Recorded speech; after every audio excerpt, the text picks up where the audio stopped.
Hey everyone, so I wanted to do a quick recap on the fight over in Texas on Saturday. Now, I'm kind of doing this one reluctantly because honestly I wanted to give it as little airtime as possible. You see everyone bitching about this fight saying it should never have happened, but then they're also doing our podcasts on it and talking about it non-stop. And obviously I'm talking about the Jake Paul and Mike Tyson fight. Now, really, this fight ended, or it played out, sorry, the way we all should have known it was going to play out. Nothing can get in the way of age, no matter how great you were. No matter how much of an icon you are, nothing's getting in the way of age. We see it with fighters that are even only in their late 30s, it affects them. So how on earth we ever thought a fighter that's nearly 60 could go in there and even give us 10 seconds of what he used to give us was crazy, really. But I guess that shows you how strong nostalgia is, because that's what it all was really about, really.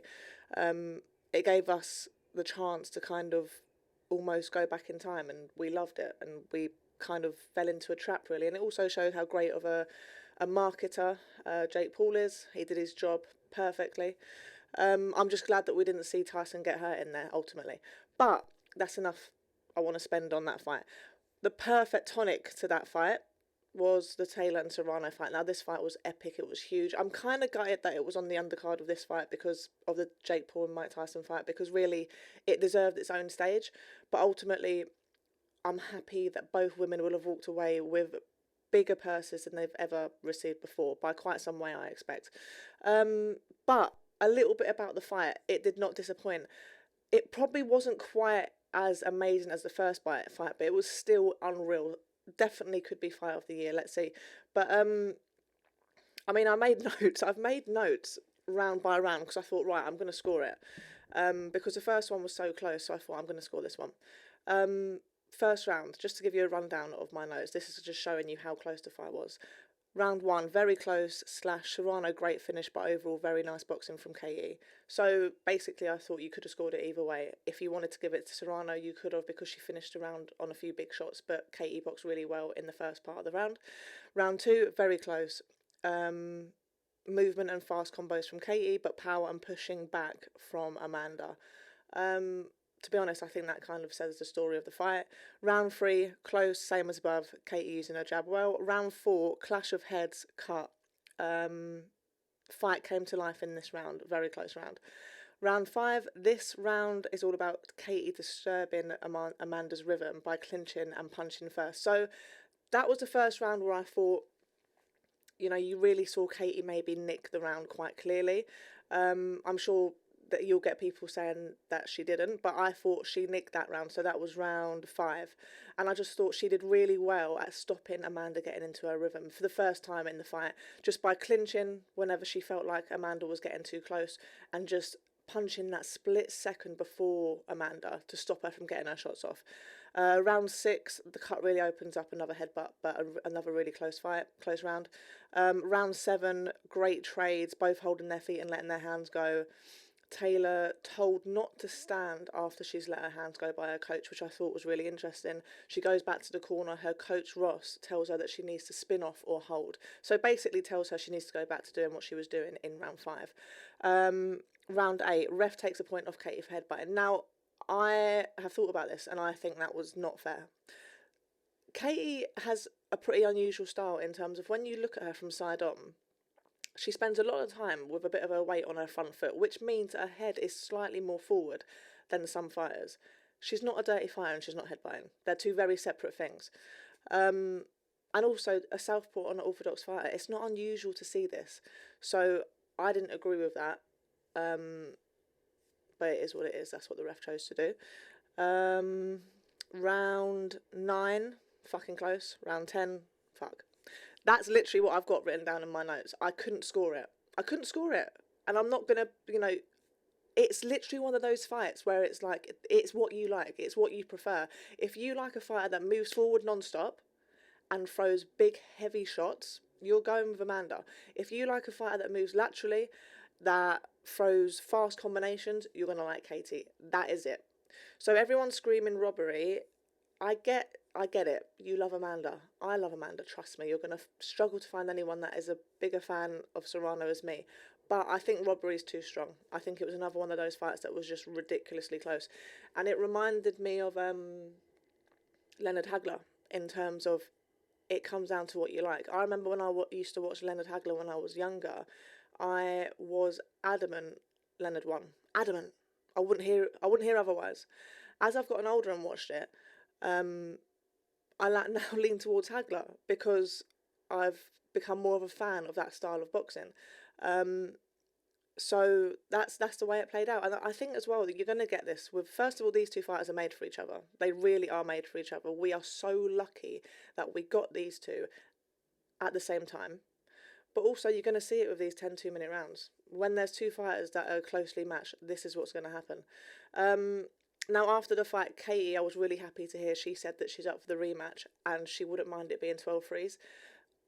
I was surprised to hear it because honestly, I think 10-2 suits Katie so much. She was a phenomenal amateur, and what she's really done here is she's just taken her conditioning and using her boxing IQ to another level, pushing it to 10 rounds. But I think Serrano, she's an amazing 12 freeze fighter. She's already done it, first of all. She's pushed for it in the past. And I think against someone like Katie, it would give her more of a chance to do some damage with her power shots and more of a chance to cut off the ring, which ultimately was the only times last night you could say Katie did really well moving laterally around the ring, and Amanda kind of struggled sometimes to cut off the ring.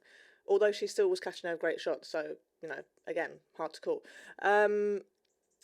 I would say, obviously, Amanda's team were really upset. They thought they deserved the win, as you would. So they were really calling Katie out for being a dirty fighter. Again, I don't agree at all. And they were talking a lot about Amanda being a featherweight. I'm a featherweight.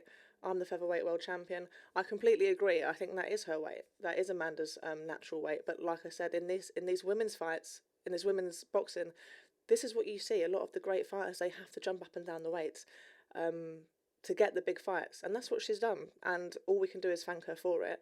She's dared to be great.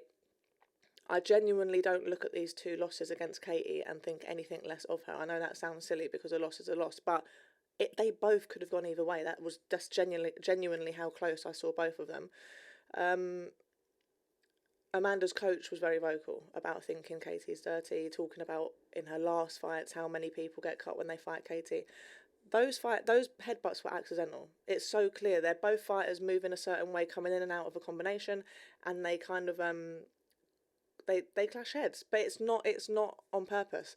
If you want to see a proper headbutt done on purpose, go back and watch Victor Ortiz versus Mayweather. That is a headbutt. Now, going forward, I kind of think that I think we're gonna see the third fight. I really do, because these two, like I said, they're made for each other.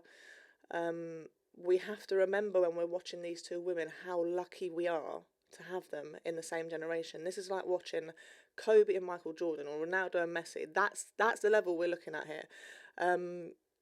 So yeah, I'm hoping, to be honest, I'm hoping we get the third match. I'm hoping we get it at 12 threes, and I think it'll be another unreal fight.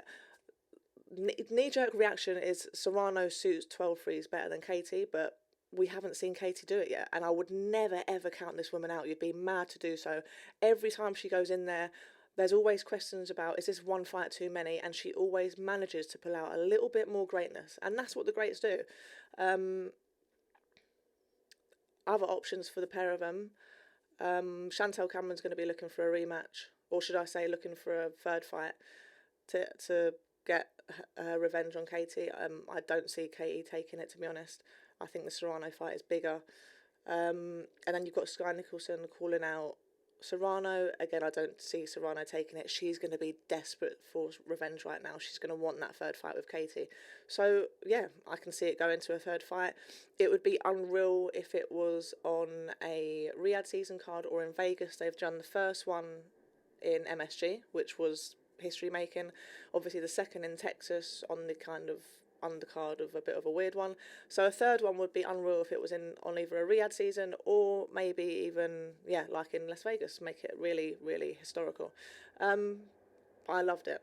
A great night for women's boxing as well, because when you hear everyone talking about the Jake Paul fight and Mike Tyson fight, the caveat is, but how good was the Katie Taylor and Serrano fight?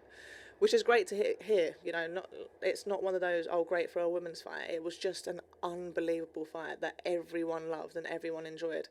And apparently, I think the numbers were I think it was meant to be 50 million people tuned in to watch it. 60 million for the Tyson and Jake Paul fight, but 50 million for that fight, which is unreal, really. Hopefully, some of those eyes will think, bloody hell, that was unreal, and they're going to continue being fans of women's boxing. Hopefully, fingers crossed. But yeah, if you haven't already seen it, get on Netflix and have a look. You will not be disappointed.